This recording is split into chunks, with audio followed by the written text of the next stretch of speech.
Nandamuri Balakrishna arrest. Nandamuri బాలకృష్ణని arrest చేసడానికి మరి నిజంగానే సన్నాహాలు చేస్తున్నారట. నందమూరి బాలకృష్ణ వైసీపీకి సంబంధించినటువంటి ఆగడాలపై ఎన్నో రకాలైనటువంటి ప్రయత్నాలు చేస్తున్నారు. ప్రస్తుతం వైసీపీకి సంబంధించిన విషయం అయితే ఇప్పుడు సోషల్ మీడియాలో సైతం ఎంతగానో వైరల్ అవుతోంది.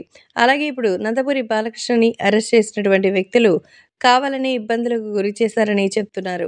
ప్రస్తుతం సోషల్ మీడియాలో సైతం ఈ విషయం ఎంతో వైరల్ అవుతోంది. అలాగే అభిమానులు కూడా మన జూనియర్ ఎన్టీఆర్‌కి సంబంధించిన విషయంలో అసలు బాలకృష్ణ బాబుని ఎందుకు అరెస్ట్ చేశారంటే, వైసీపీ చేసినటువంటి దుర్మార్గపు ప్రయత్నాలే.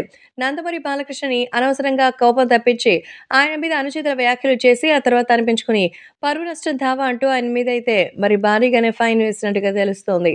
మరి సాధారణంగా అయితే ఒక 500కి సంబంధించినటువంటి లోపలే ఉంటుంది. కాకపోతే తర్వాత మిగతా వాళ్ళు పిలిపిచ్చి మరీ మీటింగులకి గట్రా భారీగా డబ్బులిచ్చి, అలాగే వాళ్ళతో పాటు ఒక మద్యం సీసా ఇచ్చి, ఒక బిర్యానీ పెట్టిచ్చి మరి రాజకీయంలో సభలకు ఆహ్వానించుకుంటున్నారు. ఇది కూడా ఒక బతికేనా అంటూ భారీగా అయితే చెప్పారు, చేశారు. కాబట్టి ఇప్పుడు ఈ విషయం పట్ల అందరూ ఎంతగానో సంతోషిస్తున్నారు. కానీ రాబోయే రోజుల్లో భారీగా అయితే విజయం సాధిస్తారని అయితే చెప్తున్నారు. కాబట్టి సోషల్ మీడియాలో సైతం యంగ్ టైగర్ ఎన్టీఆర్‌కి సంబంధించిన విషయంలో నందమూరి బాలకృష్ణ అరెస్ట్ అనేది ప్రస్తుతానికైతే ఫేక్ విషయం కావచ్చు. కానీ బాలకృష్ణ అరెస్ట్‌కి వైసీపీ కుట్ర పన్నుతోందనేది మాత్రం ఇప్పుడు కొంచెం నిజమని తెలుస్తోంది. మరి బాలయ్య బాబుని అరెస్ట్ చేసేంత దమ్ము వైసీపీకుందా అన్నది తెలియాలి.